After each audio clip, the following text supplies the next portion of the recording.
Welcome to the Shanghai International Circuit, the scene of the 1000th World Championship race. We've had 2 free practice sessions today, and I'm joined by Giorgio Piola to talk a little bit about what we've seen today and a little bit about the past. Now, first we should say, Giorgio, you've today been presented with an award for being an old man, you could say, or for being a veteran, the most Grand Prix appearances. What was it, 811? Yes, 811. I started Monaco 69, and I nearly never missed some race, only very, very few for family problem, but I always keep going on with the same passion than when I started. And presented by Chase Carey with it was a 1000th Grand Prix coin, wasn't it? A big, heavy. A big, heavy. I have to say, very, very heavy. Well, let's have a look at on track today. What have you seen in terms of developments? Obviously, a lot of focus on Mercedes and Ferrari after Ferrari had the advantage on pace in Bahrain, but Mercedes have brought some developments here, haven't they?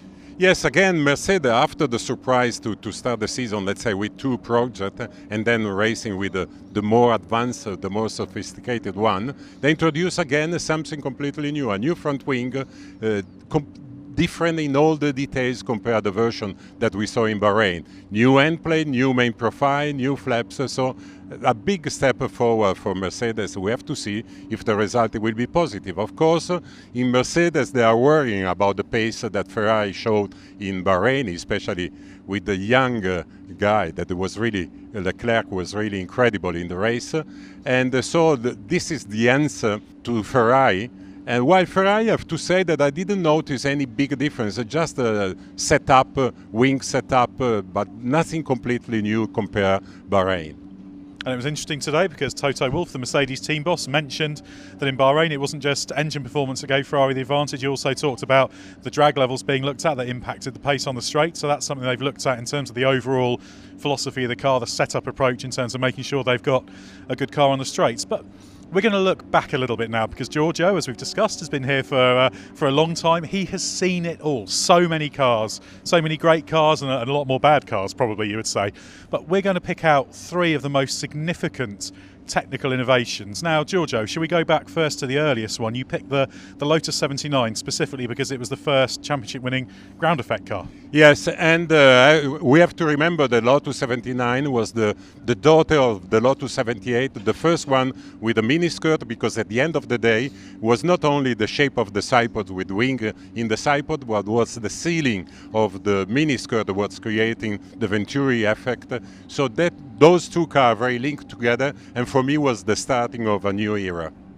And it's a very famous car, isn't it? It's on the cover of Autosport magazine as we celebrate some great Lotus cars. It's iconic. Mario Andretti, of course, won the championship. And when you have a car like that you obviously study so closely, you could look at the cars in great detail. You didn't have to just snatch glances when you can. What's it like when you see a car like that and you start to understand just the potential it's got in terms of the performance with the skirts as they had them? Yes, it was really very interesting. And for example, Mario Andretti was very, very good because he was trying to make the people not understanding the real reason why the Lotus was going very fast.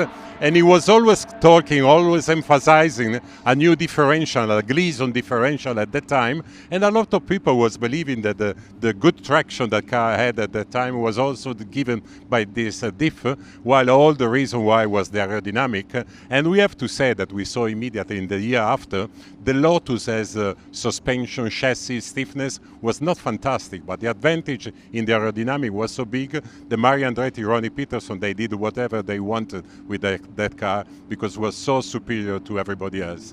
Well, now we're going to move from 1978 forward just over a decade to 1989, the Ferrari 640, and that's a car that will leap to mind for many people for a big step forward that quickly became ubiquitous, something all cars had. Yes, we can call the 640 the mother of the modern car and also of the production car because the gear change on the steering wheel now we have even in a city car. So it was a big introduction, big news. But also the aerodynamic of that car was very interesting. Also the suspension was torsion bar front and rear. Now all the Formula One car had this system instead of a damper spring that was used till that time. So for me, John Barna was a really wonderful engineer for Ferrari. Unfortunately, not an easy character, but he was a big innovator. But also for a great innovation, a car that won on its debut in the hands of Nigel Mansell in Rio. That was a real surprise, wasn't it? Even Nigel didn't expect to finish that race. He had a flight booked out too early to make if he got to the finish. So it was amazing the car hung together to win on its debut. Yes, it was the only time that was reliable, that car at that moment. The problem was, and we see also in production car, with so much electronic, you need power, the electricity part, the alternator, very, very powerful. So they were surprised, and until they build a very much bigger alternator and bigger help for the electricity part, the car was always having failure. And till one point at the Maranello, they even wanted to take away the gearbox behind the steering wheel, but John Barda made the chassis in a way that was impossible to fit a gear shift. So they went on, and then at the end, finally, they sorted out the reliability problem. And the third car Giorgio has chosen for its innovation, I think this might surprise people because it's a much more recent car, the Red Bull RB5, which of course took Red Bull's first victory here in China in 2009. Now, obviously, Giorgio, one of the great things about you is you've been around for a long time, but you don't live in the past. You're always able to recognise new innovation and applications, and it was an application on this car that really caught your eye, that to this day stands as a major innovation. Yes, I tell you, when I saw the RB5, I said, oh my God, it can't be possible, because it was a totally different shape, and especially the rear suspension. First time a rear suspension pull rod system instead of push rod in the back, but most of it, the exhaust, that seems to blow against the suspension arm. So everybody was really shocked, and that was the beginning of a new era, and Adrian Newey with that car made such a big step forward compared to everybody else. And unfortunately, and I'm sorry, I hope Ross Brown doesn't get upset, but I mean, unfortunately, they didn't win the championship because they deserve. The Braun GP, by his hand, had the double diffuser, and it was so powerful from the aerodynamic point of view that Jenson Button has an easy life. But the RB5, for me, was the best car in the season and was the mother of the modern car. And of course, you can still see that today because, of course, the RB5 was when you started to get the rake creeping up, and now we see pretty much all cars having rake. Red Bull has always had pretty extreme rake, and that's still the case. So this is another direction that it sent Formula One cars down. Yes, and also we have to point it out, this year all the bodywork, they change a lot. Before, for example, the shape of the bodywork has the undercut in the low section of the side pods, while Red Bull went on with a completely different shape of the bodywork, especially behind the driver, let's say. And this year we saw Ferrari, Mercedes, and everybody else following again Red Bull and Adrian Newey idea. And I do consider Adrian Newey a genius. Well, back to today. A fascinating day of practice. On track, we saw some very interesting patterns. So let's have a look at the free practice times in terms of the long run pace. Fastest today was Valtteri Bottas, just 27 thousandths of a second faster than Sebastian Vettel's Ferrari.